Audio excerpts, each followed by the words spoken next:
From the heart of the land of the Guardians, where the dog pound roars, the Cavs soar, and heartbreak is just part of the game, this is 3 and Out, Cleveland Sports Talk.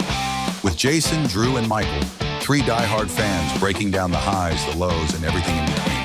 No fluff, no filters, just Cleveland sports the way it's meant to be. Now let's get into it. Here's your hosts, Michael, Jason, and Drew.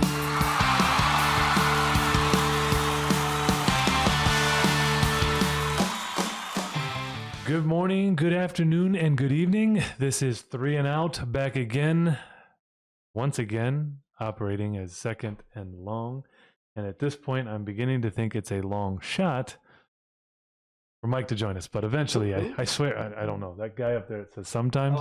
I'm about to change it to hardly ever. Mike. Maybe someday, wish upon a star. We're doing a mic check. Yeah. Mike, are you out there? Hello, Mike. Send us an SOS if you need help. Nothing. Nothing.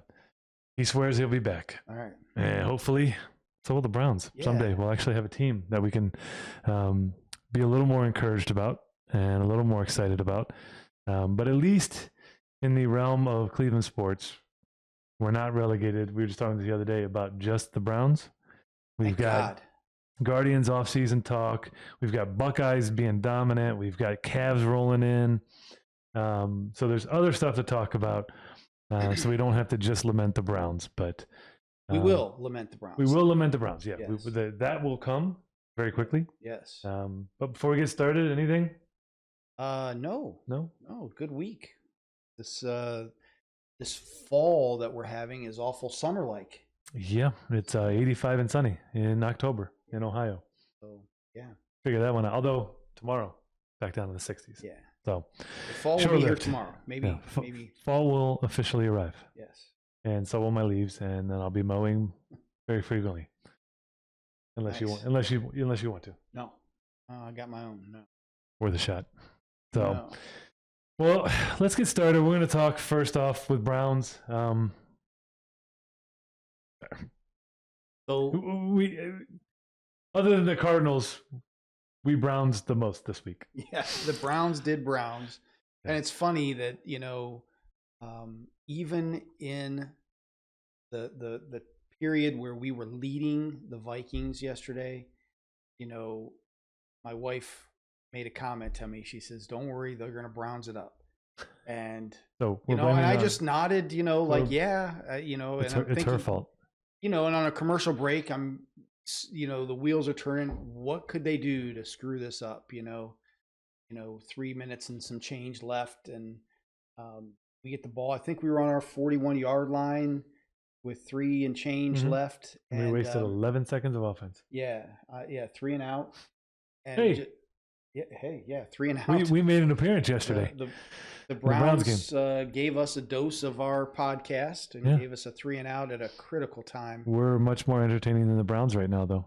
So watch our 3 and out, not their 3 and out. And then we give them the ball with 80 yards in 3 minutes and a backup quarterback and a backup line against the number 1 defense in the league, and we just need a stop. Mm-hmm. Or worst case, I'm thinking, okay, let's a field goal attempt at the end of the game. We were sitting there with 2 timeouts, 3 minutes, and I thought there's probably a time when we're going to talk about this again, but I thought the end of the game was sorely mismanaged. I don't even know if that touches on. I thought he mismanaged the use of those timeouts. It was stuffed up. Yeah, it was definitely stuffed up. And I'm sure there's an argument for why he used the timeouts. My thought process is, you're playing against a backup quarterback who hasn't had all the reps through the preseason. J.J. McCarthy was the guy. He was young. He was getting all the reps. And Carson Wentz, being the veteran, his knowledge of the playbook wasn't as great. That's the guy you want to force to play fast. And what did we do? They got into the red zone or deep into our territory, and we slowed the game down for them. Mm-hmm. We called a timeout. We gave their offense and the coordinator and the team a chance to pause, hit reset, come up with a game plan. And then they get a first down, inside our 10-yard line, and what do? We call another timeout on a first down. Our last timeout spent, we give them another opportunity to recalibrate and come up with a game plan, and then they score the touchdown. We're out of timeouts, essentially out of time, and we're expecting, Dillon Gabriel to lead us 70 yards down the field for a touchdown, because now we're down 4. Now we got to have a touchdown. Yeah. And and I could be wrong on this, but that part of it, I think those were the 2 of his longest passes. I think he threw 2 passes over 10 yards, 2 or 3 passes over 10 yards, and the 2 at the end of the game on that final drive were 2 of his longest passes. One to Isaiah Bond, and I think one to Amari Thrash. Was the other one. Yeah, he didn't get out of bounds. Yeah, so I just thought it was just completely mismanaged in my. I would have, of course, we have the luxury at this point of hindsight, which the only thing we have as Browns fans is hindsight. But we live in hindsight. I would have forced Minnesota to burn their final timeout to slow things down, and then we would have had the luxury to see where we were at after they burned their time. Allow them to play fast. And we got the number 1 defense. You can't tell me that we didn't have the right guys in there. Yeah. So that's just it's just exceptionally frustrating. There were some bright spots. I thought we can touch on Gabriel here a little bit at this point. I thought he was very functional. He got the ball out quick. It was quick drops. He made quick decisions. He got the ball out quick. He was accurate. A lot of check downs. A lot of, like I said, I think only 2 or 3 passes over 10 yards. So it was a lot of short stuff, but only a couple sacks for minimal yardage and no turnovers. So, I think we talked a couple weeks ago, or maybe even when we drafted him, that this is a game manager, not a superstar. And that's what you got. You got a guy that, essentially managed the game, didn't make any big blunders, no big mistakes, but certainly didn't light the world on fire. Here's the interesting part. And like I said, we'll talk more in detail on Dillon Gabriel. This is more a Browns thing, but it also pertains to Dillon Gabriel. Yeah. It's been a long time since they've scored 20 points. Okay. It's been a long time. Now, they had Joe Flacco, who was turning the ball over multiple times a game, and Jameis Winston, who was turning over multiple times a game, right? And now he's the last time we had 20 as well. But since then, it's been a lot of turnovers and things like that. Yesterday, no turnovers, sacks, 100-yard rusher. Like, when you look at the things that have hurt us, they were gone. Yeah, we put tape over those. Yes, and we still scored 17 points. Yes, yeah. So it is. I'm gonna come back to this as I rant about some other stuff, but that is why, for me, like, I've always, for 5 years, 6 years now, I've not been a Stefanski fan. I'm out completely. Like, I'm done with Stefanski. Like, there's very little at this point I think he could do to win me back, short of win a Super Bowl. However, but some of the other things that, and I was laughing with you before, I want to rename our wide receiver room to the WHY receiver room. I don't know why we even have them. They don't do any good. When they have opportunities to make big plays in big moments, they drop the ball. They can't get open. We have Judy dropping on a 3rd and 13, a drive killer. Mm-hmm. You have Isaiah Bond with time creeping down at the end of the game and no timeouts, celebrating a catch and a first down, killing valuable seconds. Mm-hmm. I mean, think about if we had another couple seconds there and can run a different play to get maybe 15, 20 yards down the field for the last play. Yeah. Those extra couple seconds are a big deal. Oh, it's huge. It's huge. Like, and again, that goes back also the timeouts. Yeah. Right. You'll be able to call a timeout. You can run whatever you want. Right.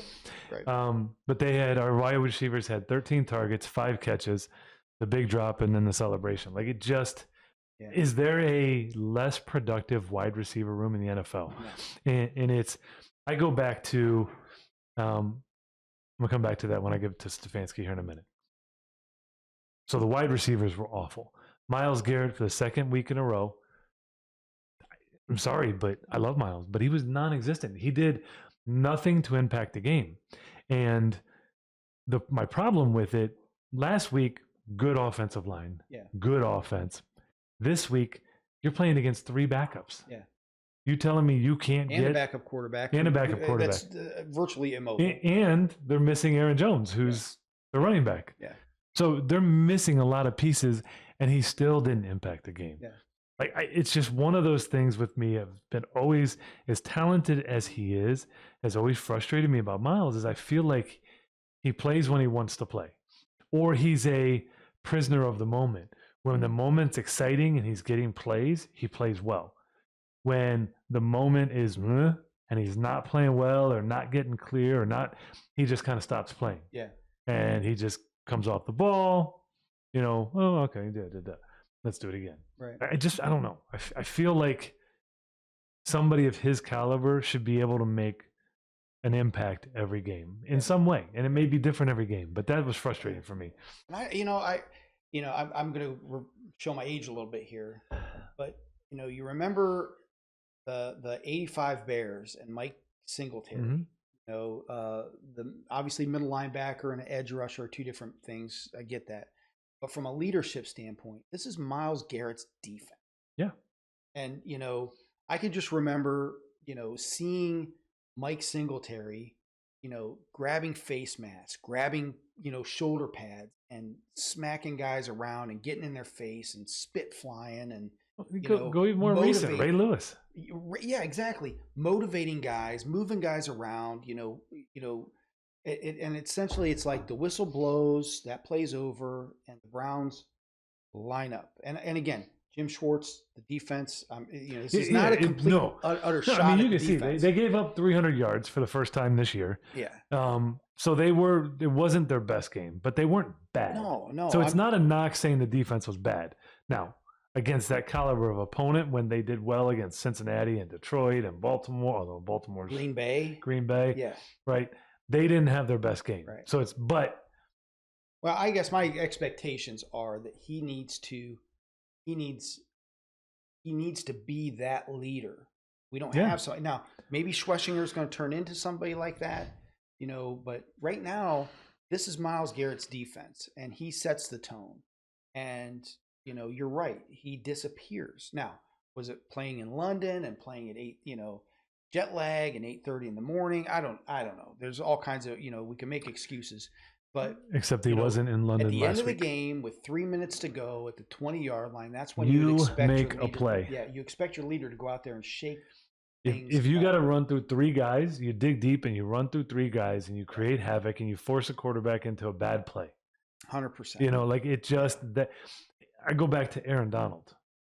In big games and big moments, he always seemed to make the big play. Yeah. He broke whatever the offense was trying to do. He broke it down. It may not be that he made a tackle, but maybe they were trying to run up the middle and he blew up the middle and forced them outside into where those guys, just something. Disruptive. Yeah, that's the word I was looking for. Yeah, Disrupt.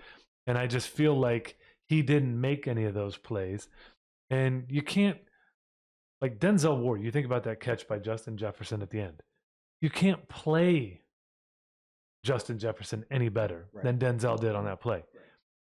He's that good for a reason. Yes. If we got some pressure on the quarterback, maybe he can't stand back there and make that throw. Same as the one that went over Denzel's head To Addison. to Addison for the touchdown. Yeah. A little bit of pressure, and maybe that's not a pinpoint pass. But we just didn't get in there to disrupt that drive. They had, I saw a thing, if I'm not mistaken, they had 3 drives of over 70 yards. Yeah. Which again, and we talked about this when your offense is inept. How long can a defense sustain, this kind of quality that we've experienced with being the number 1 defense, rushing yardage, passing yardage, all the things that the defense has done well. How long? Well, we found out. Yeah. It's coming to an abrupt end, and the offense you're not going to win games. You know, again, we could say, "Oh my gosh, we were close." Well, close, close in the NFL doesn't cut it. You're not paying guys 20, 30, 40 million dollars a year to get close. And it is frustrating to say that we're 4 points away from being 3-2. You know, but we're 1-4. We're 1-4. The offense is inept. You've got it down here. The QB does not matter. Well, it's hard to argue with that. Essentially, you're right. We go back to when was the offense good? We had 5 games with Joe Flacco in 2023. Prior to that, the last success we had was Baker Mayfield. Yeah. And I don't know. We talked this off season. We were all on board with Joe Flacco, but other names that were mentioned were Carson Wentz. You were an adamant no. You didn't want Carson Wentz. You didn't want. I was an adamant no. You were an adamant no. I don't remember. I believe Daniel Jones. I think I would have been okay with Daniel Jones. Well, I know Michael. Was I staunch against him too? I remember Michael and I were Daniel Jones. We're like, well, we get Daniel Jones. I like his mobility. Joe Milton was the other one that we all liked. Yeah. Maybe I don't know if you liked him as much. Michael. Yeah. I mean, but we ended up landing on Flacco, and that turned out to. Listen, it is what it is at this point. Here's my thing with Flacco is I think we all wanted him because of what we saw 2 years ago. Yeah. And with his skill set, I didn't think that would diminish as much as it did in 2 years. Yeah. Like that's what just his decision making, his arm speed, his arm power, like those are things that you wouldn't think you would lose. Things like mobility and the physical traits that are more demanding in the game and not just throwing the ball. Yeah. When you're, a golfer, in your 30s, you don't lose a lot of distance until you're much older. You know what I mean? Like it just but seems weird. To your point here, though, Joe Flacco's not the problem. No, that's Joe Flacco's not the problem. Dillon Gabriel's not the problem. Now, Joe Flacco and Dillon Gabriel aren't the answer either. No, I guess that's. But we knew that. We did know that. Yeah. Like that was. We never thought. We thought our defense could be good enough, and our offense had more skill than it did 2 years ago. Yeah, yeah. Like it does, and I'm sorry, I still think that way. Right. And we went through it the last week. Outside of Amari Cooper versus Jerry Jeudy, we're almost better across the board. Mm-hmm. But the offense is so inept, and going if this is where you're headed, going to Stefanski, some of the things I look at, and this is what's so frustrating about what he doesn't do as a coach, and why I'm completely out. Like it doesn't matter the QB. I mean, just name off QBs. Joe Flacco, Dillon Gabriel, Jameis Winston, Deshaun Watson, PJ Walker. Who is the dude we traded for? DTR. You've got Baker Mayfield. You've got Jacoby Brissett. That's the guy I was thinking of. Who's the big white guy that we had? He was a journeyman, but he was always a solid guy. We brought him. I can picture him. I just can't think of his name. Anyway, all these QBs. Our offense has never looked elite with any of them. Mm-hmm. We've had moments, but not consistently. He's never finished in the top half. The QB doesn't matter. His offense is bad. Yeah. Okay. I think about San Francisco, right? Last week on Thursday, Mac Jones given up by New England. Mm-hmm. Not good enough. They have Ayuk, I believe, is still out. Kittle is still out, right? They lost Debo, right? They don't have Debo anymore. Yeah, he's in Washington. Yeah. They don't have Debo anymore. Like you're missing pieces that you would normally have, and a guy throws for 340 yards. Mm-hmm. Okay, I think about Minnesota. At the beginning of that game, I don't know if you noticed, but what do you do with great players? You get them the ball. Yeah, get them involved. Yeah. Get them the ball. Yeah. They early in the game, Jefferson went in motion, was like in the backfield. They just ran, rolled out to the right as he just ran out, probably 3 yards out, got him the ball, let him run up the field, make a play, get the ball in his hands, get him involved in the game. Yep. Something. Yeah.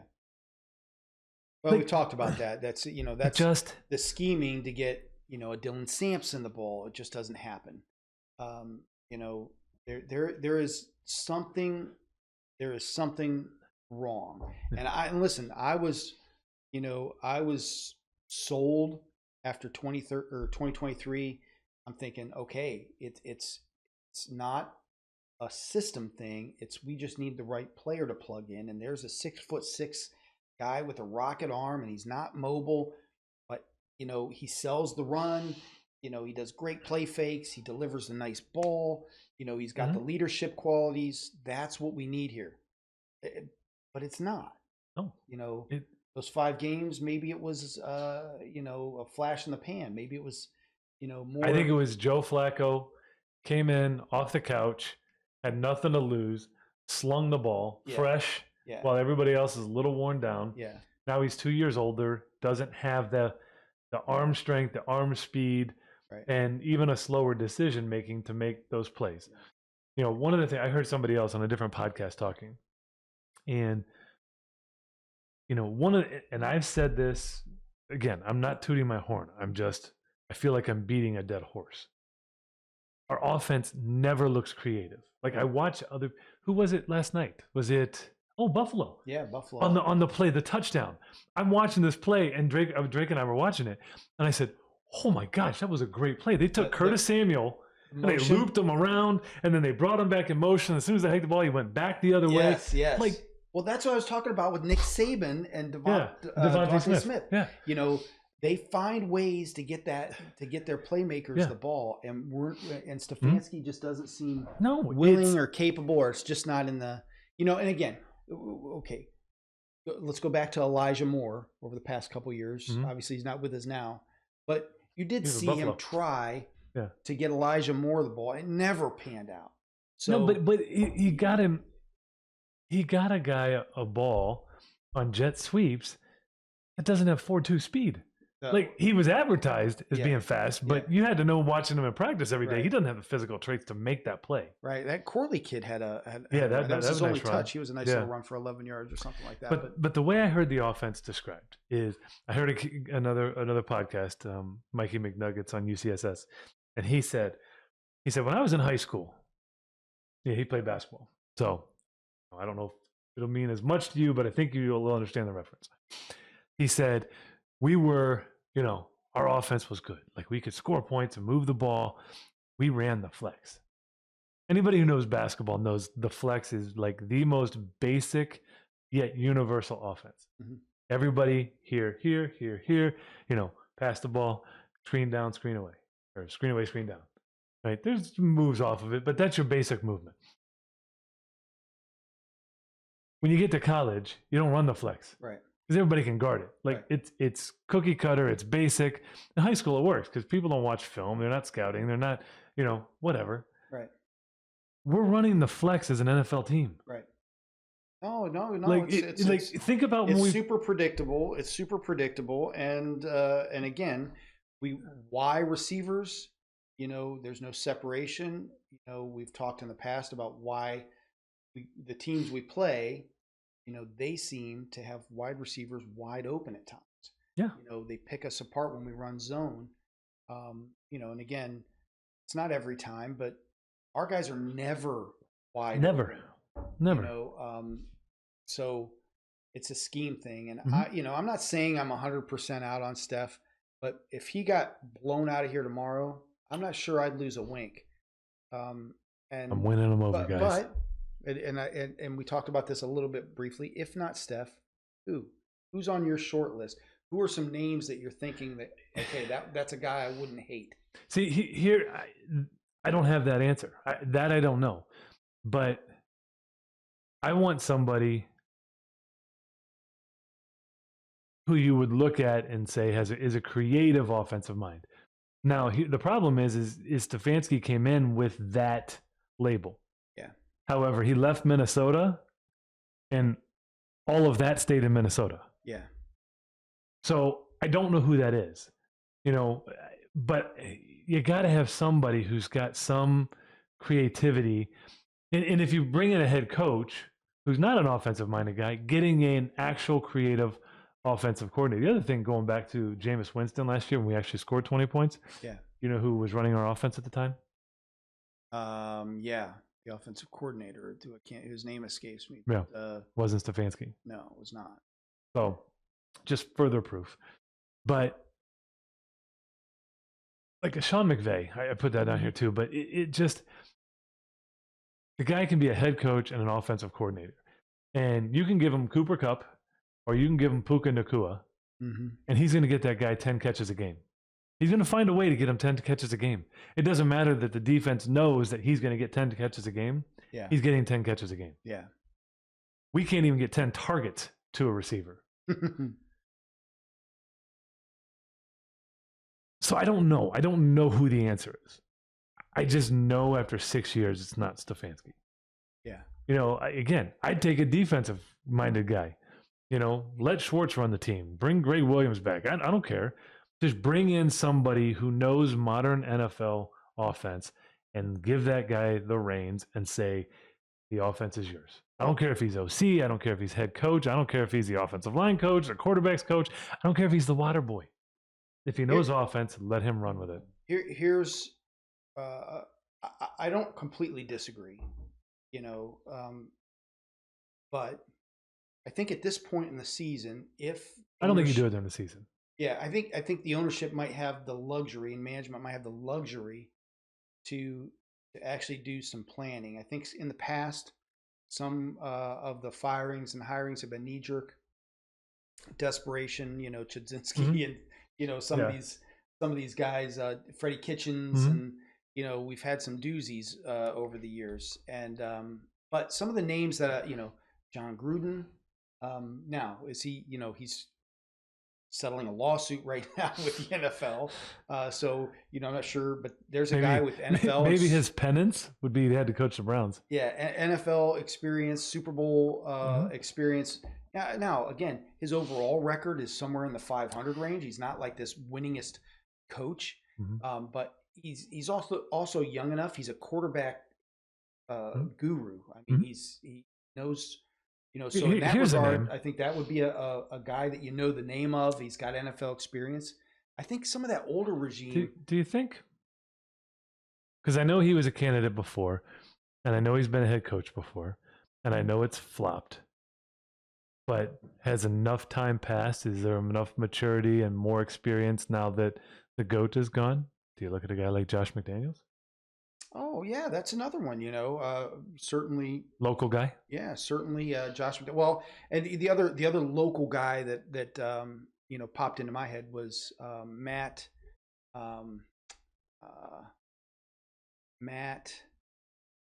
Campbell. He's the Iowa State head coach, Perry boy. So, you know, wildly successful. Brought the Iowa State program from irrelevance to relevance. Yeah. You know, he's a offensive-minded coach. I think he, you know, there's a Bring guy. him in as OC? I don't know. I mean, it's just a name that, you know, he could be very comfortable where he's at, and there could be another step in college that he would want to take. Yeah. You know, moving from an Iowa State to say maybe a Penn State that could be looking for a head coach at the end of this year. Which I wouldn't be surprised about, but. You know, Nick Saban, his name's been tossed around. He's too old. I don't want him. I want somebody who, if they're successful, they can come in and last a while. And here's the problem with that. Anybody that we get at this point is coming from they've had success as a coordinator here or success as a coordinator there, or they've been a successful college coach. You know, the regime of successful NFL coaches that have this pedigree, that they've been winning coaches, you know, it's a short list, and they're old.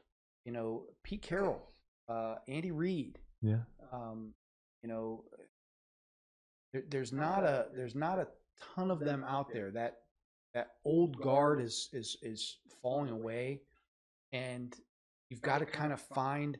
You know, which I think they were trying to find with the Kevin Stefanski, is you find a young guy who's an offensive mind and he's had success, and you know, but the problem is they're going to have to take another chance on something. And then, and this is something I was having a talk with Dane about. You know, you try and marry your GM and your head coach. You want that cohesiveness. That should be, you know, a marriage, so to speak, where the GM is is planning and scheming and drafting for the head coach's philosophy and their scheme, and the head coaches, there's good communication there. We've seen it not work where there's turmoil between those two positions. So, if Andrew Berry stays, how does that work? And he may have saved his job with this draft. I don't know how you feel about that, but I know you're not a huge AB fan, and we've certainly got stuff that we can complain about. But if you get rid of Stefanski, do you get rid of AB and you bring in a group? I could be talked into getting rid of both. And to me, you're 1 for 6. And anybody like Gruden or Saban that would come in, they'd want both positions. I'd want somebody who could pick a quarterback. I'm not sure, that there's not anybody that you could be 100% confident in coming in. And maybe, listen, if you're watching this and you've got a list of names that you're thinking about who might be available, throw them out there and we'll certainly discuss it. But yeah, if this is it for Stefanski, not Ryan Day. Yeah, well, he's not leaving. He'd be crazy to leave. And you don't want a guy like Franklin from Penn State. He's going to get canned from Penn State. He can't win the big game. Yeah. I don't know. Yeah, I think a change is needed. If they don't turn it around and even have a somewhat competitive rest of the year, what's that look like to you when you say what? I mean, what they're 1-4. They got 12 games left, 6-6. So you think 7 because 10. You got one more in that sort of initial gauntlet of games, the first 6. You got one more of those. Then you've got Miami at some point, and who are some of the other ones? New England, right? Mm-hmm. You have the Raiders. Look at the schedule. You got some of those games that maybe aren't like sure wins, but they're better opportunities to win. We got Miami, New England, the Jets. Yeah. And then back to Baltimore, and then Vegas, San Francisco, Tennessee. So there's some winnable games in there. Yeah. But again, I'm not confident the way things are going that we can win the close games. We haven't proven to win the close games other than Green Bay and, So if you can't go through those 12 games and get 6 wins with this roster, you don't deserve. With this defense, you don't deserve to be head coach. That's 6-6. That's my barometer. And even at 6-6, I'm not sure I keep him. Yeah. I mean, I don't know. It depends on, I guess, what that 6-6 looks like. And I'm talking from a front office ownership perspective. I'm out completely. So short of a Super Bowl, you're not going to, he could go 12-0 the rest of the way, and I'm still not going to be on board. All right. Well, any last thing? We're going to get to a little bit of more on Dylan here in a minute, but anything to wrap up the Browns before we move on? No, I think that about sums it up. It was extremely frustrating, hard to listen to. I was in the car, so listening to the radio broadcast and watching Gamecast on my phone. So it just was tough. I felt like we, again, my wife kind of nailed it with they're going to Browns it up, and it's not like I can even get frustrated with her saying that because it's just what we were conditioned to now. We've been through it so many times; it's become normal. No lead is safe. Certainly not a 3-point lead with 3 minutes to go. No, there is a lead that's safe. It's when somebody has one on us. That's true. That lead is safe. Well, and that's you're 100% right. We're not. There's no hope for a comeback with this offense as it sits right now. No. And so that's I'm ready to move on to either another topic or another coach or another quarterback. or all three. All three. All right. Yeah. Well, let's just the Guardians season is over. September was exciting overall. The season was probably I can't say disappointing because they made the playoffs, but it definitely was a roller coaster of a year from the hitting struggles to Class A to the fantastic pitching in September. But, I guess, in terms of reflect on the season, we finally made it through the 162 games that we started talking about way back when. But just wanted to kind of talk for a minute just about your thoughts on the season, and any thoughts going into the offseason and the outlook for the team heading into next year. Yeah, again, one of the lower payroll teams in the league. Mm-hmm. And we talked about it a little bit last week with us being one of the teams that does more with less. So in my opinion, they exceeded expectations. And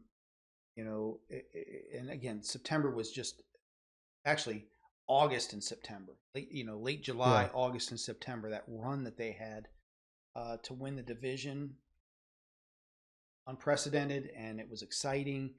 We had the momentum, running into the playoffs, and just came up short. We burned through some key members of our bullpen. I think it was Gaddis and Smith. Mm-hmm. We burned through them in game 1 and game 2. Between the two games. So we were a little short in our bullpen coming into that game 3, and I think we just ran out of steam. Is there hope going forward? I mean, can we count on this kind of revival and overachieving from these guys? I don't think that's it's not a long-term recipe for success. Mm-hmm. But there is some, we're a young team. There's a lot of good young players on the team. Yeah. And if we could ever get the next contract on some of those, not just give them away after we develop them. Yeah. I think we could really have a great farm team, and then we become the farm team. Yeah. Mm-hmm. That's the way we've been for a long time. Yeah. I thought, again, it's hard, to watch every game. Can't see every game. You watch clips here and there. You read what you can. And it was kind of like I don't know if this is overstating. It was kind of a crescendo. Yeah. The year was real slow. It was like, we trudge along. And all of a sudden we built a little steam. And then you had the Class A thing in the middle that created a lot of noise. And then, all of a sudden, you had some pitchers step up and guys come out of nowhere. You brought some of the rookies up. That got exciting. And then all of a sudden September happened. Yeah. And once you made the playoffs, I think for this team, for me, it was like, if we win, great. If we don't, we made the playoffs still. Yeah, right. That expectation wasn't necessarily there, but it's hard to knock any year where you make the playoffs. I mean, if the Browns were making the playoffs at the clip that the Guardians are and losing in the first or second round every year, we'd still be okay. Yeah. We'd be like, oh man, if we could just get over the hump. Oh my, we're so close. Like, right. So I can't knock them because they didn't do it. And they're doing it with a payroll that the Browns scoff at. Yeah. I mean, Deshaun Watson is almost making more money than his cap hit is almost more than the entire Guardians roster. Yeah. So when you're talking about what they did, it's fantastic. It's phenomenal. You just wish you had an ownership group that could spend more. And we have a lot of great young players. I wrote down here, our potential lineup next year, Bo Naylor, CJ Kafis. I'm hoping Travis Bazzana comes up, at second. Rocchio moved to short. Jose at third. Chase DeLauder and Valera on the corners, and move Stephen Kwan to center field. And then Manzardo's your DH. Like, that's a pretty potent but young and inexperienced. You don't have Aria in there either, right? Well, he would be off the bench in that case, because you're bringing up Bazzana, and I think Rocchio kind of showed he's a little more valuable than Arias. So that's why I said I would move Rocchio to short and let Bazzana play second. He's young too, right? Yeah. So I mean, that's what I mean. You got Arias, you got Angel Martinez. You've still got Schneemann and Schneemann. Fry. Well, I think Fry's a free agent, so I doubt he comes back, especially off that injury. So I don't think he'll come back. But you've got basically your entire lineup is sub 30 outside of Jose, and most of those guys are still on their rookie deals, which you still have control over for the next 2, 3, 4, 5 years. So it's something you could build. There's a lot of potential there. You think there's any regret with the Bieber trade and how that whole, that hindsight's always 2020. Looking back, do they probably wish? I can't even think who they got in that trade. Did they get anybody that helped down the stretch anyway. I can't remember who they got in that trade. I don't know. But hindsight's always 2020. Yeah. You know, at that point, you're double-digit games back. You're not even close to the playoff race. You know, you can get assets back for him. Yeah, you trade him. I mean, we were talking about trading Stephen Kwan. Yeah. You know, so I don't think you can sit there and say you regret that. We Because got right-handed pitcher Kai Steven from Toronto for Shane. oh, Bieber. that's right. That's right.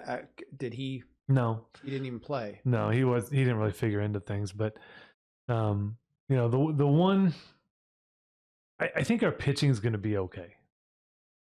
But I still think we need a bat. And that's, I heard somebody, and I don't, this is a pipe dream if the ownership said, you know, what is So it? we're gonna go ahead and spend $20 million. Yeah, we're gonna raise our cap 20-30 million. Yeah. One free agent that would be fun would be Pete Alonso, but he's Yeah. played with the Mets his whole career, so he's not Yeah. leaving. But Right. you get a guy like that, a bat like that behind Jose. Right. You know, he batted 280. He played all 162 games this year. Yeah. Batted 280, had almost 40 homers and almost 130 RBIs. Yeah. You know, you get a That's- guy like that behind Jose in this lineup, Yeah. That's the and kind then of you guy. put Manzardo behind him. Yes. Like now you've got that middle of your lineup's got some bats. It's got some chunk to it. Yeah. You know, you've got, you know, 3 guys who are 30 plus homers Yeah. in the middle of your lineup. Well, I do see them making a move. You know, so maybe something like that might come into play. You know, the move they made this past year, Santana, that just didn't pan out. No, he, you know, 40 years old. You know, it seems almost more like a nostalgia signing than it was. Yeah. You know, that was a fan service signing. You know, here's a guy that was with us. He was a fan favorite. Let's bring him back, you know, for pennies because we can't get anybody else. Right. Right. You know, And it didn't. hey, pan out. fans, we tried. Right. So, Right. you know, Well, but it'd just be nice to go through the, you know, if you think about 2024, you know, the Tribe played exceptional through the year. Yeah. You know, exceptional through the Mhm. year and had a huge lead, won the division. Mhm. You know, it was pretty remarkable. Detroit, year- Detroit made the late push last right, year. Yeah. Right. And this year it was just the opposite, Yeah. where we Mhm. struggled mightily early and, Yeah. and through the middle of the season. We had a fire sale, what we thought was going to be. Kwon was on the chopping block, I thought. Yeah. You know, at least that's what was the rumor. So it'd be nice to bring a bat in, and we could, you know, or two, or some of these guys develop. You know, this Bazzano was supposed to be, he was, you know, touted as the real deal, and Yeah. he struggled in the minors early, and then the injury, and but there were some bright spots. You know, some of these guys that came up in September and in the playoffs, you know, were kind of nice to see. Yeah. So, Well, and it's a hold on. My daughter's out of town and she needs access. Hang on. it needs access to your wallet. Well, she got that already. Not much in there, but she got it. Yeah. No, it's to me. So you know, Jose led us with 30 homers. You're not going to win in the playoffs with a lineup that, you know, pitching's too good. Yeah. You've got to have guys that at any moment can turn the tide of a game. Right. And, you know, whether, you know, Manzardo can take the next step, Kefis, Bazzano, those guys.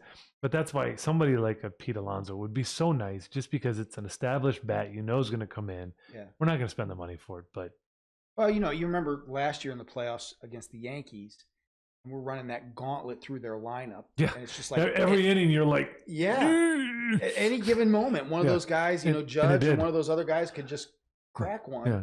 And we don't, you're right, we don't have that. You know, every guy that comes up, we're like, man, hopefully this guy gets hopefully this is his 1 out of Yeah. 20 at-bats Yeah. that he gets a single, Yeah. you know? And then you Or got to maybe- hope the guy after him gets his 1 out of 20. And then Yeah. the guy after him, Yeah.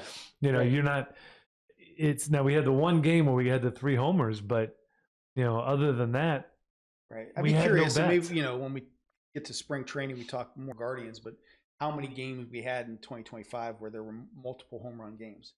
There probably weren't many, no. you know. No.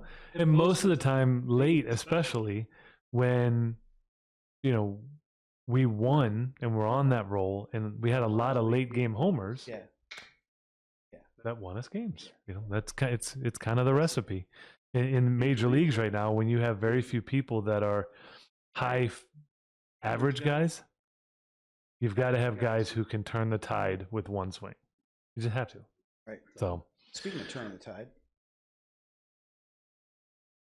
talk about the Buckeyes. they're fun. They're fun. I actually saw I didn't even get to see the whole clip today, but I saw he was a national guy, college football guru. Name's escaping me.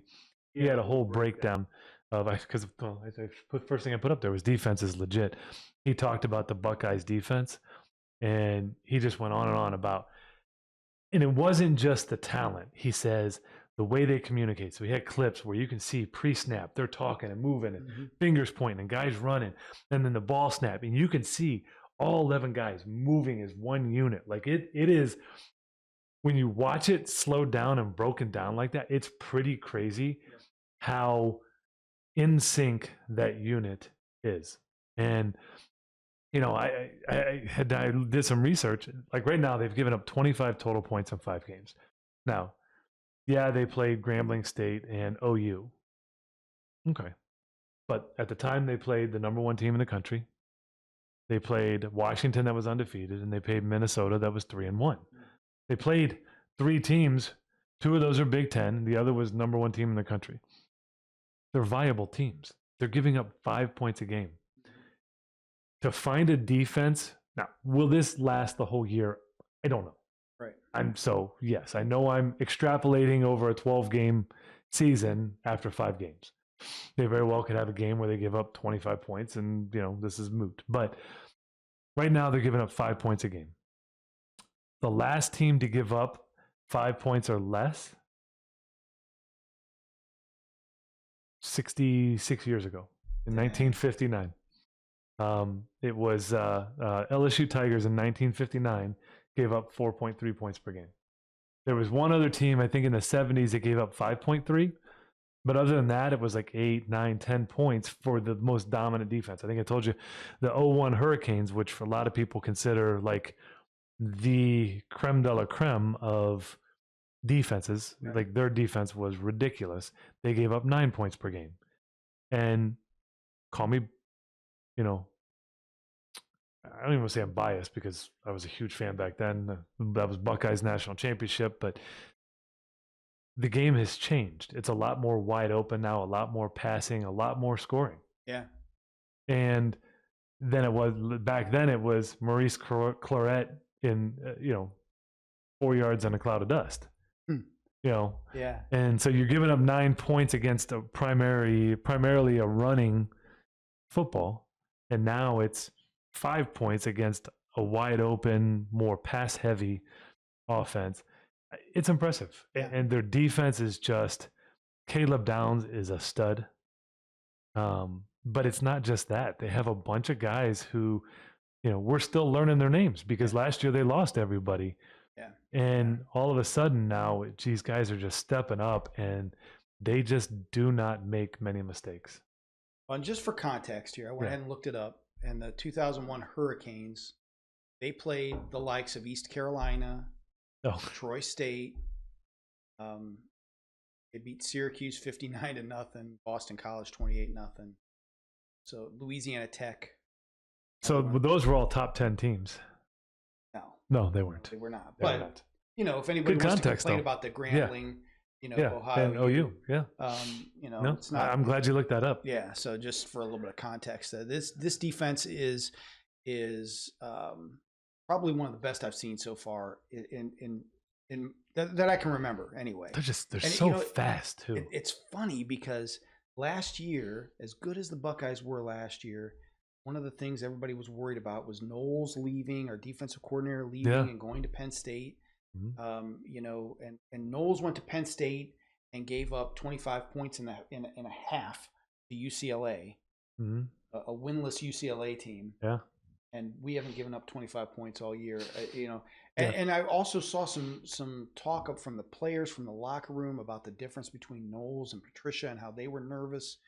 Patricia's different and comes to it from more of a professional standpoint, and he holds these guys accountable, and now they're holding each other accountable. Yeah. And to your point, the communication thing. And that's kind of what I was talking about with the whole Myles Garrett thing. Right. You know, Yes. you need somebody that's going to be. You got to take ownership of what you're doing on the field. Yes. It's yes, not yes. just and that's a great way to put it. You watch the Browns, it's like 11 guys doing something. When you watch the Buckeyes, it's like one unit working together. Yeah. Like it's fascinating, and I wish I had that or could even pull it up to show it. But those clips were just fascinating because it's the wide shot where you can see everybody. It's not the TV angle, Yeah. and it's elite level unit play. Right. I won't even say players. Well, and, you know, but- when NFL coaches are looking at and scouts are looking at guys, Mhm. that's the stuff that they're looking for. They're Mhm. not looking, you know, necessarily for that guy that just lines up on the edge and rushes the quarterback Yeah. with reckless abandon every time. You know, the freak athlete. Can he hold the edge when he needs to? Right. You know? Can he do what's his responsibility? Yeah. And you know, these defenses are getting more technical, just like the offenses are. Yeah. And you know, when I was coaching youth football, you know, I know it's way different, but you know, I tell Football's the football. kids, you know, it was DYJ, man. Do your job. You don't have to worry about anything else. You do your job, right? Yeah, that works. Yeah, do your job. Yeah. And you know, so if on that particular scheme it's rushing the quarterback, that's great. You do that with reckless abandon. But if it's holding the edge or setting the edge or taking the double team, or you know, you're the you know, part of the scheme on the X, you just do your job. Mhm. Don't worry about it. You know, you're not out there for your glory. You're out there for the team's success. Yeah. And it's awesome to see the Buckeyes have, you know, the kind of success that they're having, and you know, they're going to be, and I think I told you this, they're going to be just exceptionally fun to watch through this stretch of the season. They're getting into Big Ten. You know, this is the meat of the schedule for the Mhm. Big Ten, and Illinois next week. yeah, that's Or going to this be week. that's going to be a fun test. I think we're really going to set. You know, there's a lot of people saying, "Oh, this could be, you know, an upset," but I think Interestingly, they lost 61-13 to Indiana. That's their one loss for Illinois. yeah. Bad loss. So I don't No. think it's going to. I think it's going to be a blowout. I Yeah. think that Ryan Day, and you know, He's figuring some things out offensively. Yeah, and I think, you know, I could tell from his pregame or halftime interview this past weekend was, you know, he's, you know, yeah, we got respect for Minnesota. They're a great team, great group of kids. You know, we're striving for perfection. We're striving for greatness.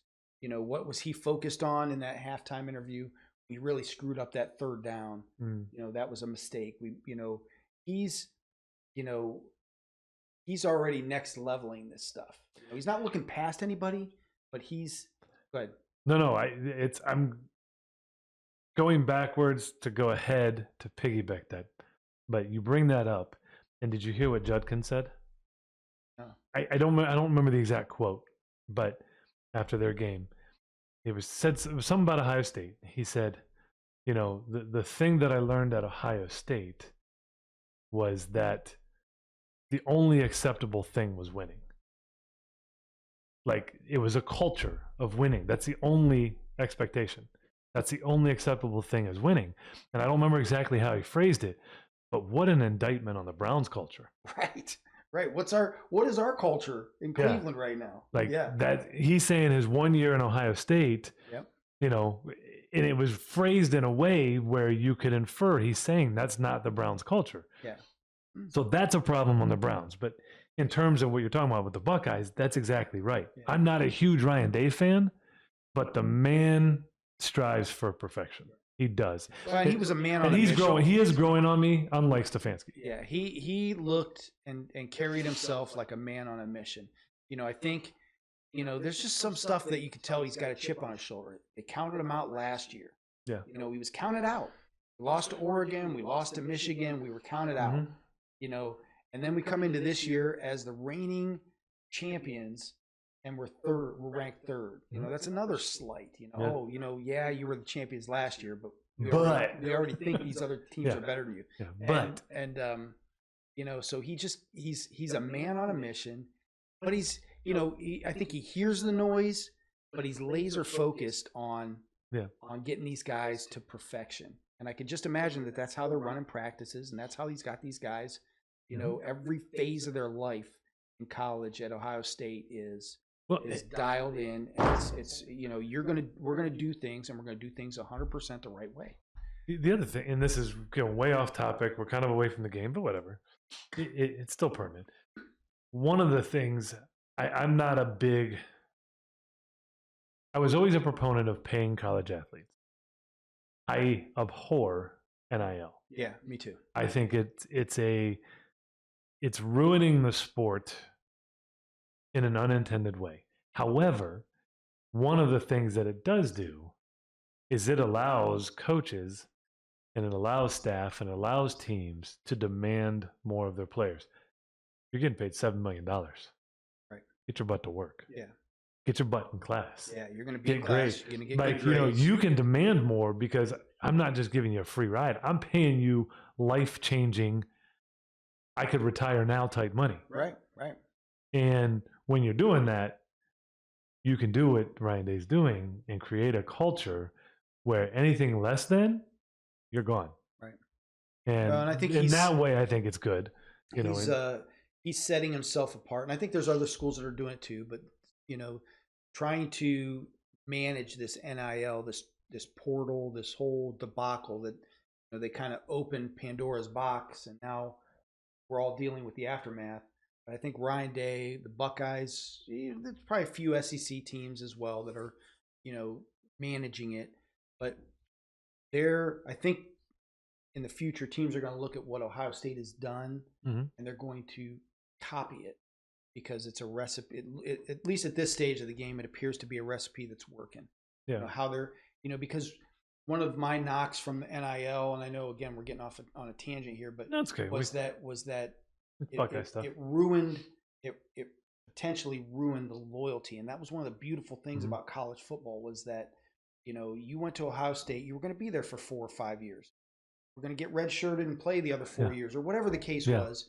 But you were an Ohio State Buckeye. Yeah. And NIL kind of, you have these guys that are in and out, and Quinshon Judkins, is an example of that. He played 3 schools or 4 schools. So did Dylan Gabriel. Yeah, Dylan Gabriel the same way. So. The loyalty part of it, but I think Ohio State is getting a handle on that, and I think there's going to be, and there should be, a reward for coming in and paying your dues and being a Buckeye. Yeah. The only counterpoint that I think the players would say is there was not necessarily the same loyalty from the coaches, but in my experience, that loyalty was given as long as you came in and did the job you were brought in to do. Sure. Even if you weren't a superstar, if you came to practice and work hard every day, if you went to the classroom, if you did the things that were expected of you, they weren't going to ship you off. If you were a locker room problem, if you were flunking out of school, if you were in practice only going half go, if you weren't focused or learning the playbook, or, then they're going to find a player better and ship you out, find some place where maybe you can do better. So that's my experience, but it is two-sided, but it's NIL's out of control. But that's all. We actually, that would be a fun topic to discuss one day. Yeah. On a podcast, because there are 2 sides to it. I get it. I get why the kids, some of them think that their name, image, and likeness is worth millions of dollars because somebody's willing to pay it. Yeah. Well, there should be some compensation. Yeah. Again, I think it was. I don't want to say it wasn't well thought out, but it certainly wasn't properly launched. It wasn't legislated. I won't say it wasn't well thought out. It wasn't legislated. So they had the premise, but they didn't have any oversight. And so they didn't build it in, so there is no limits. If somebody wants to go to Ohio State and there's a booster that's got a advertisement, he wants to pay him $100 million. Welcome. Oop. Yeah. Oop. Wrong way. Yeah.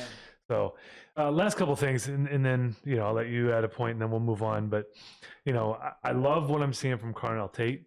Early on, it was like trying to force feed Jeremiah Smith. Teams were doubling him. There wasn't much going on elsewhere, but he has really stepped up, and he is starting to become as much of an option. You're not as talented, but as much of an option as Jeremiah Smith, which is only going to make things easier on Jeremiah Smith. And then you add in this last game what Max Clare was able to do out of the tight end position. Now you've got a three-headed receiving monster with Bo Jackson in the backfield, and that's going to be tough to come up against. And I think, and we said it, we say in Heisman, it's early, but Heisman talk's going to start up soon. Yeah. And you're early on favorites, and I'm so bad with names on the spot, but Drew, what's his Aller from Penn State, and oh my gosh, Manning, Arch Manning from Texas. Yeah, no. Your early favorites. Sayin leads the country in completion percentage. He's I think third in, I wrote it down somewhere, in QBR in the country. He's on the number one team in the country. He's got Jeremiah Smith, but you still got to find and get the ball. And some of the passes he's making lately, he's dropping in buckets. Yeah, just guys. And he's only going to get better. Yeah. He's got the kid's growing into the position. He looks like the real deal. And I said this earlier. This stretch, to the end of the season and to the playoffs is prime time for this kid to showcase what he can do. And then he's hopefully going to get a few games in the playoffs and the championship game. He's going to be able to solidify himself in that conversation. Yeah. And he's got weapons, but you still, again, you have have to make the throws. Got to make the right read, the right throw, the accuracy. Funny thing on Aller, I saw a meme on him that says Drew Aller has everything needed to be a good NFL quarterback if he could just get better at football. Okay. There's a lot of truth to that. Yeah. So I never did get his hype. Every time we've watched him play the Buckeyes, I'm like, I just don't understand it. But somebody must see something I'm not. Yeah. But I legitimately think the Buckeyes have the potential to have 3 Heisman candidates. Oh yeah. Caleb Downs is the best defensive player in the country.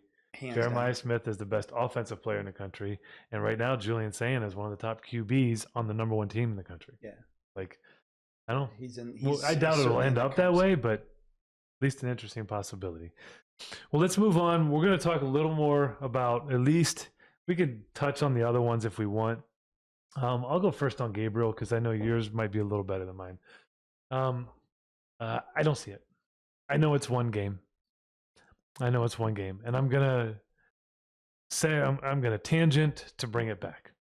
I was going to talk about it earlier, but I thought I'd save it for now. Jackson Dart. We passed on him. Could have had him. The only other quarterback with like a round 1 grade, we passed on him. He's now playing in New York. Not perfect, not great. He made some mistake, had a couple picks, but when I watch, I'm looking for something that shows an it factor. When Josh Allen was a rookie, he threw a lot of interceptions, but he made some plays that you were like, what the what? Right? Lamar Jackson wasn't an MVP his rookie year. There are plays that you watch those guys and you're like, there's something there. So Jackson Dart had some scrambles and some hard passes and passes under pressure and things that, throwing against his body that were like, yeah, he wasn't perfect. And I didn't see the whole game. Mm-hmm.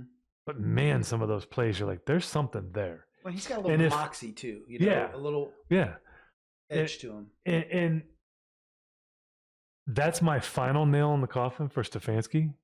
Dylan was his guy. Mm-hmm. If Jackson Dart ends up a starting quality caliber quarterback, Stefanski needs to be done. 100% full stop. Because for me, Dylan Gabriel is not an NFL starting QB. It's one game. I get it. But name one play where you were like, you got your eyes wide. Mm-hmm. There wasn't one. Yeah. Drop back, dunk, dink, dunk, dink, dunk, dink. Anything over the top, anything out of the pocket was high. He was 2 for 9 on throws over 10 yards. You know the 2 completions? At the end of the game. At the end of the game. At the end of the game. So you went 59 minutes and 45 seconds with no completions over 10 yards. I'm not going to cut it. You wait till they get into prevent deep Yeah, zone. yeah, You know, and that's when they open up. And that's when Yeah. those plays open up. You know, I think he's too small. I think he's athletic, but he's not fast. I think he can right now he can only be effective outside the pocket. You know, he just some of the overthrows early on. I know it's one game. I'm overreacting. I get it. I'm okay with that. Because I'm looking for we're gonna talk a little Cavs next. Jalen Tyson. Mhm. Okay. Rookie last year. After one preseason game, I didn't like his game. But I said there's something there because the kid was a bulldog. The kid was fearless. He got after it on both. Scrappy. Yeah, like there's something you can use there. I didn't see anything in Dylan Gabriel. There was nothing I thought that was like, I can see what Stefanski saw. What I saw was Stefanski. Right. I'm great in the book. I'm poor in performance. Like I But hope I'm wrong. You look at Jackson Dart and go ahead. Scatabo. You look at Jackson Dart and Scatabo at New York, and you know those two guys. They have a little bit of Baker Mayfield in them. A little Yes. bit of Yeah. that edge that, and fans love that. Yeah. You can say what you want about Baker, but when he came into the game and he's getting the crowd involved and he's pumping his fist and The play where he got tackled late out of bounds and came running back onto the field and went, Yeah. And getting in guys' faces, when they tackle him and just, he gets, that kind of, and Jackson Dart has that energy. And Scatabo plays, reckless. Did you see that one? It's total segue. Sorry. Did you see the one block Scatabo had? Yeah. And then like the defensive lineman got ticked. Yeah. Sorry, that was awesome. Yeah. But anyway, No, but to your point, Gabriel isn't that's not him. That's not him. He's not that, he is, Kevin Stefanski as a 25-year-old, 24-year-old quarterback. That's the personality. He's very cerebral. He's a game manager. He understands. I think he really knows the playbook. He knows the philosophy. He knows what needs to be done. And you could see, he's very disciplined. He gets the ball out quick. And to your point, a lot of it was dink and dunk. But, I think that was the game plan for him, maybe on his first outing. I don't think he's a guy that's going to be taking the 7-step dropbacks and able to make that throw after, 6 seconds back there. I don't think he's going to have that luxury. So, I thought early on, that's a guy you draft as a backup quarterback. That's what I think he is. I think he's a good, reliable backup quarterback because he's going to come in, not make a lot of mistakes. We don't have a starter. We don't have a starter, or we do, and I heard this on another podcast today. I don't remember which one, but does he wear number 12? Well, that's nobody. He's not getting an opportunity, and maybe he's not ready. Yeah, he may not be, but for whatever reason. I said last week, he is a leader, and I think he's a guy players will follow, and I think that's just as valuable, if not more valuable, than a guy who knows the playbook. So it'll be interesting over the next little while here. This is going to be the last thing I'm going to say about Dylan Gabriel, but it'll be interesting to see when they determine that they've seen enough of him. I don't think he's a guy that's going to turn a corner for this team. I don't think he's going to. He's not the guy that's going to push us over the edge with his gameplay. At least I don't see it yet. Yeah. And if that's the case, how long until they say, okay, we know what we've got in him. He's going to be a great backup in this league. We've got him for 3 years. Let's see what we got in this other kid. Is that going to be it in week 10? Is it going to be in week, right after the bye? Do we go to Sanders and see what we've got for a few games? I don't think as a fan base at this point, we're 1-4. I don't think anybody be ticked off to see what we got.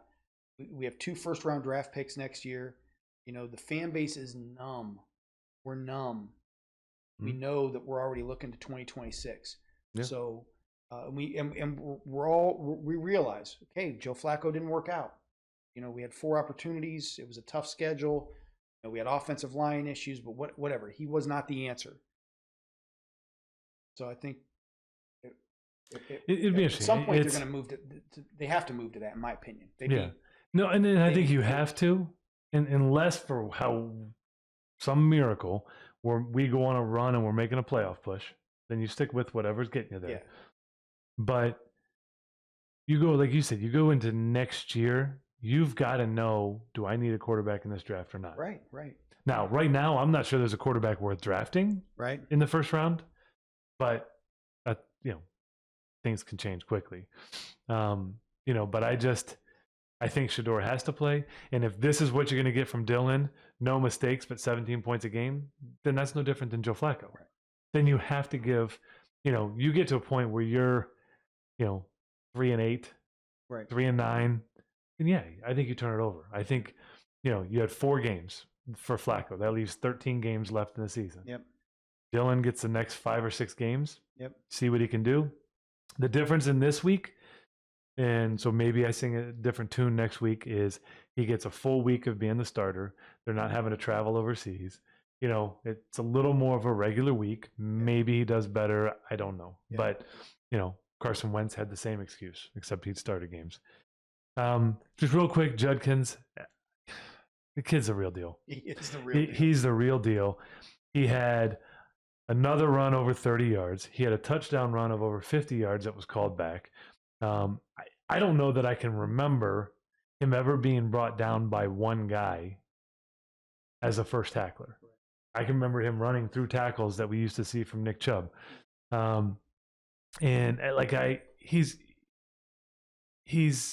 His first game was only a partial game.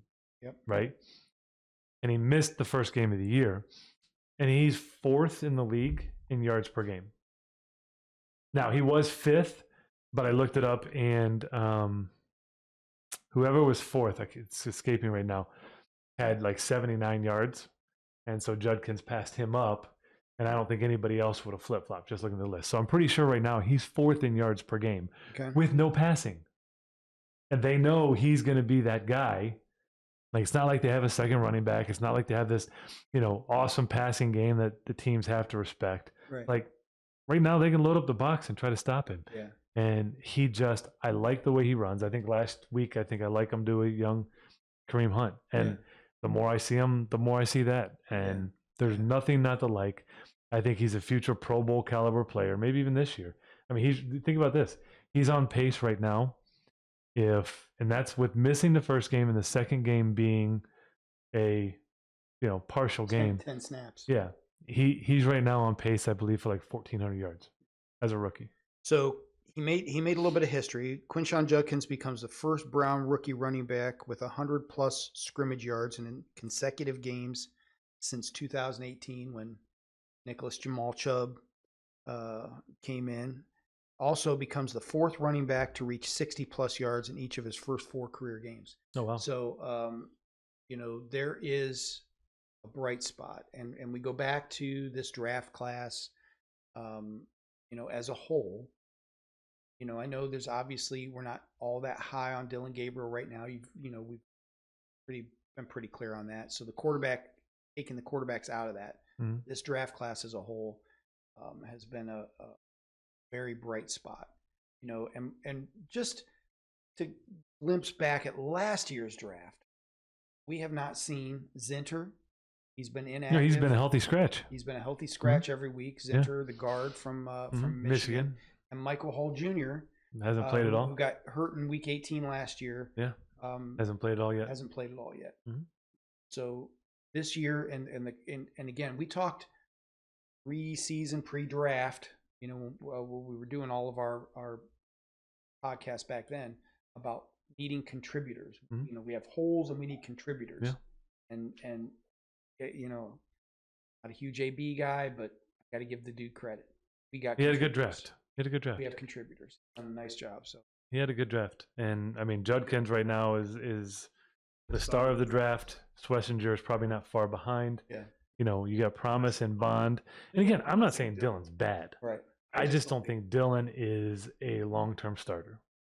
To me, I haven't seen anything. I haven't seen anything that says there's a guy that can that guy can put the team on his shoulders and win us a football game. And you need a quarterback that can do that. Right. You know, Joe Flacco in 2023 did it. Mm-hmm. I haven't seen any of that since then. No. You know, No. And so, but as a third round pick, you probably expect more. We'll see. And maybe I'm wrong. Yeah. But I think, you know, you've It has got to be proven. Judkins is good. Schlesinger and Judkins, I think, are Pro Bowl caliber players. Bond is showing flashes. Fannin, I think, will be really good. Sampson is serviceable. You know, Graham is up and down right now. Now, I did hear somebody say they watched every play for him specifically of the Lions game and were surprised how much the Lions double teamed him. So that's a lot of respect for a rookie. So we'll see. He made some plays. He made some plays yesterday. I'm looking here. He there was one where he chased down the who was it? Chased him down on the outside. You know, good pursuit. Yeah, he had Mason Graham 2 tackles, 2 solos. Yeah. No quarterback pressures, no quarterback hits, no tackles for loss. You know, so again, you know, I think, you know, but then you got Carson Schlesinger and Devin Bush, you know. Yeah, there's a lot to be encouraged with the rookie class, but obviously Judkins and Schlesinger are kind of the cream of the crop. You know, we'll see what we have in Gabriel. So not a bad first start, not a great first start, you know, average. Yeah. Average isn't going to cut it in the NFL. Well, you know, I think, you know, I just wonder this too, and this is just something to keep an eye on too, is Mason Graham opening things up for Malik Collins. Possibly. He had 2 sacks yesterday.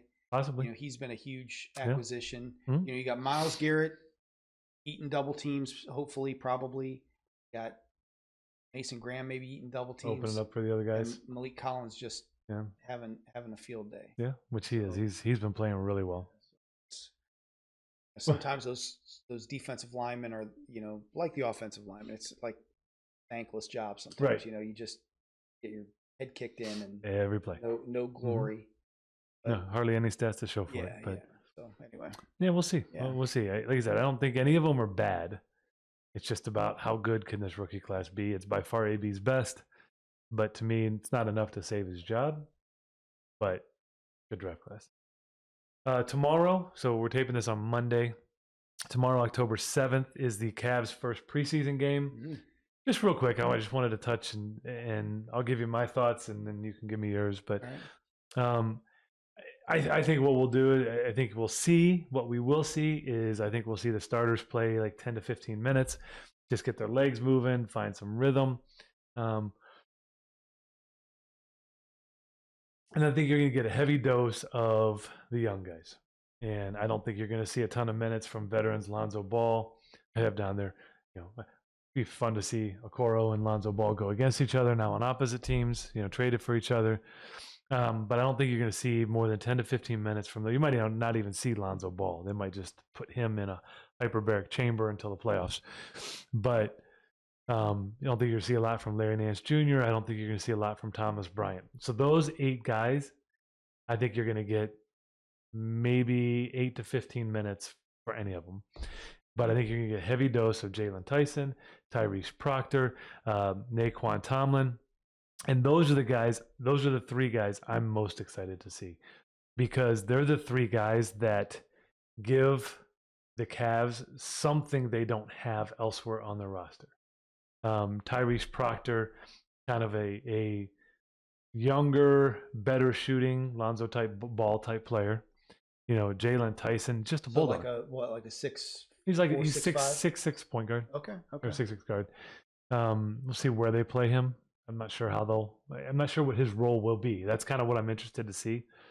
Jalen Tyson, I want to see what his match rate. I'm interested to see his body. Like how much weight did he put on?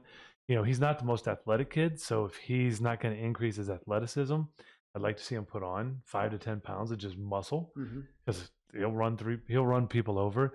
Naquan Tomlin, 6'9", can shoot the ball. At the end of last year, had some games where you're like, where's he been? Yeah.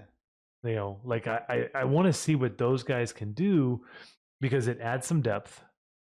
but they also can each in their own way do something that guys on the team, other guys can't do. Naquan Tomlin, that's 6'9", just like shooter, scorer, finds ways to get buckets. Jalen Tyson can play both ends of the floor. He's physical. He's good with the ball, and then Tyrese Proctor with just his overall IQ and playmaking. That's kind of what I want to see. Create some matchup issues. When you got depth, it's nice to put pressure on other teams in that way. There are 4 preseason games. I did look that up. It's weird. We play Chicago, Boston, Detroit. So it's nice. back-to-back games against Chicago in the preseason here. So but so we're 3 weeks away from, I think, the 22nd, or 2.5 weeks away is opening night. So we've got 4 preseason games for the Cavs. Then we're into, we're going to be talking Cavs, and hopefully the Browns can make a turnaround. Yeah, I'm excited. I'm excited to see. I know we're battling a couple injuries early here with DG and Strus, so it'll be interesting to see how they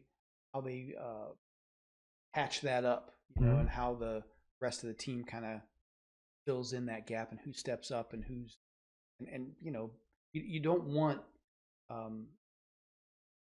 the other guys like Mobley and those guys to have to play 48 minutes, right. to win games. So, are we gonna make a historic run and win a huge amount of games? Are we a 70 win or a 65 win team again? I think the roster says we probably could be, but we're without 2 starters for a chunk of that. At least probably 2 months, right? Garland. They're talking for Strus possibly even early next year. So early January. Garland, November, December. So 10 games. I heard 10 to 15 games. Okay, so it could, for him. But it'll be interesting to see. I think there's enough depth and talent, but it'll, there is. I think there is for the regular season, and that's why we were so successful last year. It didn't matter who you brought in. The way the tempo they play, the defensive style. And that's what I also like about the 3 guys I said. They also have size. Yeah. You're not bringing, 6'2", 6'3", 6'4" off the bench. Right. You're bringing, 6'6", 6'6", 6'9". Yeah. Guys who are a little more versatile. But I think they'll be fine without those guys. But like you said, some of those younger guys need to step up into a role that they won't necessarily need to have all year, so that you're not having, you can't afford to lose Donovan Mitchell because he's playing 40 minutes a game, just trying to get wins early in the season. But coach has to have confidence that when you are put in that position, again, I think Sam Merrill did a great job there at the end of last season in the playoffs, and I think he proved his worth a little bit there, so to speak. Yeah, and it's I think he's gonna. I think they will sacrifice wins early in the year to develop roles and ensure rest. I think they don't care whether they win 66 games or 46 games as long as they get to the playoffs, and get to the playoffs healthy and in shape. Yeah. So we'll see. Gotcha. So just last few things I kind of put on here, talk about it is you guys, most of you probably heard the Mark Sanchez story. It's just bizarre and getting more bizarre. It's we don't know all the facts, but we do know that it's been upgraded to a felony charge. So initially it was he's in the hospital and he got stabbed, and in critical condition. Yeah, and then he was charged with 3 misdemeanors. Yeah, and now it's been stabbed. Upgraded. Yeah, yeah. So evidently he had some kind of altercation with the truck driver. I heard he tried to hit the guy and try to take his truck, and then the guy stabbed him in self-defense, and then there's video of him walking down the road, sidewalk holding his side. Multiple abdomen stabs. So not good for Mark Sanchez. So pray for a good recovery, but the lesson is don't go out late at night, drink too much, and not have a safe way home. Yeah. Don't go alone. There's a lot of things you shouldn't do late at night drunk. Also true. Also this could be labeled as one of those things. One of the, this is definitely one of those There's a lot things. of other things we shouldn't do too. No.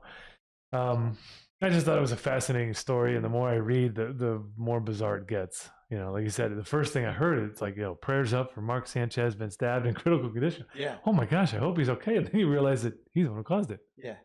And now we getting some decent trouble for it. Yeah. So, around the league, and we don't have a ton of time, but I at least want to touch on the finish to the Cardinals game. The implosion that was the Cardinals game. If you didn't see it, you need to go look it up, because if you don't see it with your own eyes, you're not going to believe it happened. Like the worst one, which I still have never understood guys who do this. Guy breaks me, what was it? Probably a 60, 70-yard run up the middle, almost untouched, all the way to the end zone, slows down like at the 5-yard line, puts the ball out and drops the ball before he crosses the line. I don't get it. Yeah. Make sure you cross the line. Touchback, ball's turned over. Then there's the Cardinals intercepted. This is the most bizarre play. I'm not sure if there's a more bizarre play I've ever seen. Cardinals, correct me if I'm wrong in how I remember this. Cardinals intercept the ball. The guy stumbles after he intercepts it, falls on the ground untouched. The ball pops loose. So now it's a fumble because nobody touched him. Yep. Then two Cardinals, they look at defensive linemen, I think, both go for the ball and punch it out the wrong way. Yep. Everybody goes chasing for it. It gets bobbled again and pushed further, ends up in the end zone. And the Titans jump on it. The Titans jump on it for a touchdown. Touchdown. That's exactly what happened. So they get a safety. Touchback. Touchback. They get the ball. Yeah. Yeah. Yeah. So the touchback, instead of a touchdown for the Cardinals, it's a touchback for the Titans. So they get the ball in the 20. So they get the ball in the 20 going the other way. And then the interception. So it was a like a 14-point turnaround. Yeah. And the Titans, of course, they're struggling mightily, and like that's the way that they win a football game from this epic meltdown. That as a Browns fan, you watch that and you're like, yeah, that's wrong color jerseys. It should be brown and orange. We've seen something like that before. Higgins, diving for the end zone. That was targeting. Yeah, it was 100% targeting. Helmet to the head, fumbles through the end zone, touchback. Mm-hmm. Chiefs get the ball, and we lose in the fumble, the drive. We've got a litany of stuff that. But I know you've got Browning. He made a heck of a comeback. I saw, especially after last week when he was fantasy wise. Jamar Chase had a huge day. 2 touchdowns and went off for like 30-some fantasy points. But Drake May, I watched the game last night. That was a fun game to watch. Yeah, the Patriots look good. They who's their coach? I can't think of his name. It's Mike Vrabel. Vrabel. Yeah. He just has such. I would want to play for a guy like that. Heck yeah. You know what I mean? Him, Dan Campbell. Yeah. Those 2 guys in the NFL. Put me on the team. Yeah. I don't care who else is on the team. Just put me on the team. And the team, the way the defense plays, the way that Yep. Drake May plays, and the way that Vrabel communicated with Drake May. Drake May, made a bad play at the end of the game there before they kicked the field. It wasn't even a bad play. He scrambled and instead of throwing away, tried to run and went out of bounds. And you just see, you could tell, May was upset, and Vrabel's like, "It's okay, it's all good." You didn't lose any yards. It wasn't this critical mistake, but you could tell that there's a relationship there. Yeah. And the guys want to play for this guy. Mm-hmm. And we let him walk and kept Stefanski. Yeah. So so that was a fun game to watch, and to see Buffalo take a loss. That was kind of. It's not like Buffalo played that bad. New England they made all the big plays down the stretch. Yeah. Like a funny story. I didn't even tell you this. Yeah. So I had the Cardinals in a 3-team parlay on DraftKings. I had the Cardinals, and they were up, and I'm checking the score, seeing where I'm at on my parlay, and I'm up, and I think the amount I could win was like $9.60, Ooh. and I could cash High out at roller. that time for $9.10. And I'm like, you know what? I'm just cashing out. With my luck, I won't get the other 50 cents. Yeah, You know, something will happen. Yeah. So I cashed out, won $9.10, and then the Cardinals ended up losing. I was like, oh, that's the first good decision I've made on DraftKings ever. Look at you. So yeah, and I won $9. Buying coffee. Yeah. Coffee's on you. Yeah. No, it's the first time I've watched a full game of Drake May. Mm-hmm. You know, I've seen stuff here and there and obviously follow along with stats, and there's something there. Again, it goes back to you know some things when you see it, even if you can't quantify it. Yeah. There's something there. Yeah. That kid's he's gonna be all right. Fantasy, how you doing this week? I'm winning. I'm gonna be 4-1. 4-1. The opposite of the Browns. Yeah. Well, I'm on my way to be 3-2. I'll be the top 3-2 because I'm gonna have the second most points in the entire league. I have more points than you. Ew. However, actually, I'm up by 88 points right now, and actually, I tallied it. So me and Piper and Drake are all having good weeks, and we're up by a combined over 212 points. we're killing it. Yeah. So good week in our household when it comes to fantasy. However, I'm gonna go 3-2, but Omari and Hampton just went on the IR. Yeah. So that one hurts. I picked up a running back in his stead, but I also have Aaron Jones on the IR on my bench. Yeah. So I've got more wounded on my bench than I have healthy right now. So we'll see. It might not be quite the glowing result next week because Omarian's been carrying me up until this week. But Emeka, looking good. I'm going to be 5-1. I play Drake next week, so that's an easy win. Easy dubs. Well, you know who I had Drake pick up? As soon he'll tell you. As soon as I saw him on the field, I said, Drake, go get him. Because he's been looking for some more points in that flex position. Yeah. Darren Waller. Oh, yeah. As soon as I saw him on the field, and then Tyreek went down, now you got Tyreek and Waddle. That's it. Or not Tyreek and Waddle. You got Waller and Waddle. Wow. Say that 3 times fast. Waller and Waddle. Yeah. So anyway, he's doing better this week. And last thing I wanted to talk about was, what's up, bud?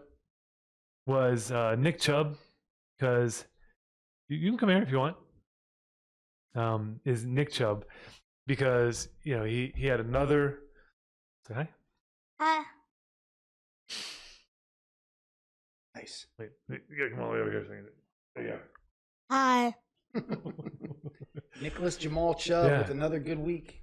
In a win against Baltimore. Their offense is looking a lot better. I'll be interested to see what happens when Joe Mixon comes back. But we were talking before we got on, and he's not the Nick Chubb of old, but he's not bad either. Mm-mm. I mean, he's still averaging over 4 yards a carry. He's still got a little get up. Yeah. He's got a couple breakaway runs where nobody caught him. Yeah. Nothing, no 70, 80 yarders, but a couple 30, 40 yard touchdown runs. And I just wish we would have kept him. Like, to me, we talk about just some of those guys and wanting Myles Garrett to be a leader. He was the heart and soul of this Browns team. And when you let him go, you took part of that. Yeah. He was the heart and soul of the fan base. When you let him go, you took part of that. And what a nice 1-2 punch to have somebody outside of Judkins that can run the ball, because Ford and Sampson aren't it. Right. Imagine giving Quinshawn, 15, 16 touches and Chubb 8, 9, 10 touches. Right. Right. Instead of putting it all on Judkins. Yeah. I just, I can see in Judkins, and again, we've had this conversation, but I can see in Judkins what the Browns' 100% thought process was. 100%. There's a guy that's the heir apparent, and I think they made the right call as far as drafting him.